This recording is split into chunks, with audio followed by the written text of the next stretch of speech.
So at the start of the football season, we're all excited. We're dreaming about all of the things that our club is going to achieve this year, only to see all of those hopes wiped out in the first 90 minutes of the season. But what determines the big difference between individual teams? Why do some excel massively and some really struggle? And why is that? And more importantly, how can you use it to do some successful betting or trading? Well, that's precisely what we're going to discuss in this video. I've been successfully betting and trading for over 2 decades. If you want more videos like this and you want me to describe more of what I do, then give us a like. If you want to talk to like-minded people, visit the BetAngel forum where you can do exactly that, but also visit our website where you can download a free trial of BetAngel. So when I was young, I would go out every Saturday and support my local team. I would pay my 3 and 6pence or whatever it was back then. Slight exaggeration, I'm not that old. And I would stare across the pitch and I would imagine myself playing on that pitch. And I knew that if I had a bit of talent and I worked hard enough, that could actually become a reality if that was the path that I chose to follow. When I watch football matches now, I stare at the pitch and all of that is completely unrecognisable for me. Because in the late 70s, Nottingham Forest changed everything when they bid £1 million for the best striker in the world at that particular moment in time, well, certainly in the UK, Trevor Francis. They bust the limit on transfers and paid £1 million, which seemed like a shocking amount back then, for the best striker in England. And as a consequence, Nottingham Forest actually went on and won 2 European Cups. Now, it seemed pretty significant at that moment in time, and that really set off an era where clubs were competing for the very best talent and willing to pay almost any price in order to do that. So can you buy success? Well, the answer, unfortunately, is yes. It's been proven relentlessly over a long period of time that if you have more money and you spend that on higher quality players, then that tends to filter into results.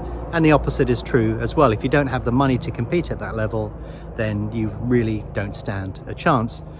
If we look at a graph of wages paid and the total wage bill in individual clubs, we can see the rise of Manchester City from a club that wasn't anything special to a club that is beginning to win and challenge for all of the top honours. But underlying that is just a massive wage bill. They've gone out and bought all of the best players, paid as much money as required to get hold of them, and then paid them a large amount of wages. That's, part of the deal. But you can basically see on that graph that Manchester City go from a fairly ordinary side into something much bigger, and that's just funded completely by money. So the unfortunate fact is that if you're in a football club that can't do that, you're going to have to resign yourself to a much lower league position and probably not challenging for honours at all. Probably your best hope is really just to stay within that group so that you can enjoy some top quality football. But yeah, fundamentally speaking, money does buy success. But more importantly here, how can you use that to your advantage when betting or trading? So there are a number of markets that I will bet or trade on in the football, but one of the ones that I do pretty much all year round are the promotion, winner or relegation markets. When the previous season is finished, those markets go up and we can start to see what odds people are discounting for teams winning the following season or getting promoted or relegated. And if we look at those markets, we have to assume that they are reasonably efficient. If we look at the Premier League, we can see that Manchester City are expected to win the league, or they're odds on. Then we see Liverpool and so on all the way down. And some clubs just really have absolutely no chance whatsoever. And the thing that we're interested in is that the prices at any one time are probably going to be efficient. From a betting market perspective, that's quite likely. But from a trading market, we're interested in the movement that occurs. So why does movement occur within these particular markets? Well, over the course of the season, of course, new players will be brought in, other players will be sold, and the teams can sort of be reformed. So if you get a team that's building a squad or signing some new players, their price will necessarily contract. If we look at the very top of the league, that's a sort of tit-for-tat game, really, over the course of the off-season and transfers that are taking place. So all of that is a sort of relative to each other moment. But if we look just below that, then you tend to get a little bit of activity that you can actively trade. So if a team is going to bring in loads of new players or is building a good squad and getting some momentum up in the transfer market, you'll expect their price to shorten.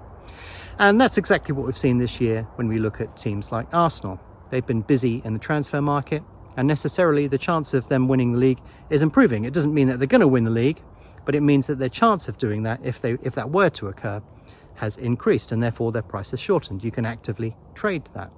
And if we look at Spurs, their North London rivals, they've also been pretty busy within the market as well, and you can see that their price has contracted, and you could trade that as well.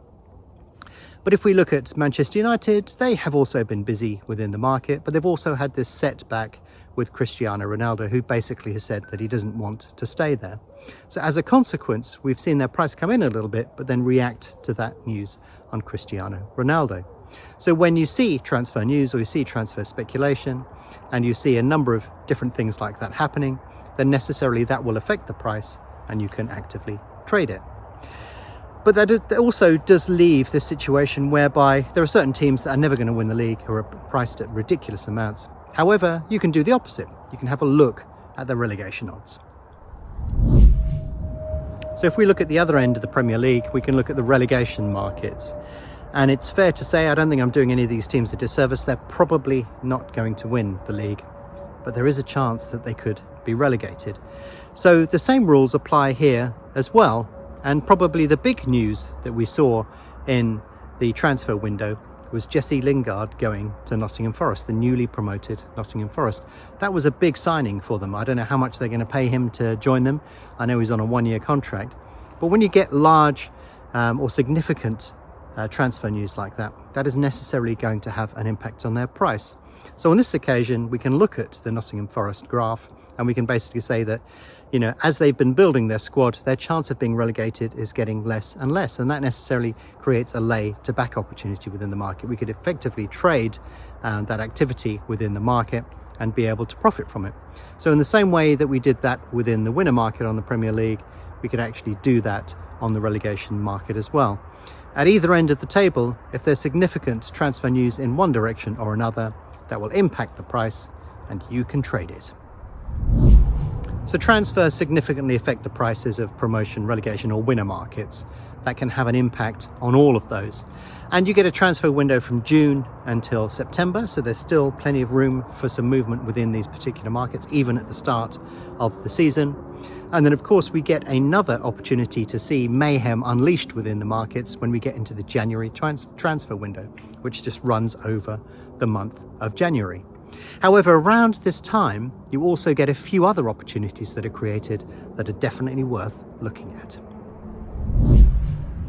So just ahead of the January transfer window, we get that critical Christmas period. And this is the time of year when something is really popular. And I'm not talking Christmas Day and presents and all of those sort of things. No, what's actually really popular at this time of year is to sack your manager. And the reason that that occurs is because we're coming up to that January transfer window, and a new manager has a chance to reshape the team. So if there's a team that's struggling at this particular time of year, bringing in a new manager is the perfect thing to do, because not only can they give the team a real big kick in terms of motivation and intensity, they could actually buy new players and bring them in and turn their season around and avoid relegation at that particular moment in time. So it's a key time of the year to look at those things. To give you a very clear and specific example, we can take Newcastle from the previous season. They were struggling, they were trading at 155 for relegation, and it looked like they were going to have a massive problem.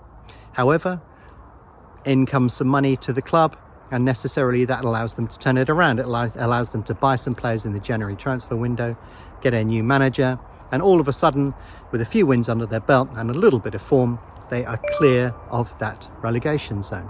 So never overlook the opportunity during the season as well. We have these opportunities during the transfer windows, but necessarily when we get a change of manager, and especially around the sort of December-January period, these markets can become very, very active.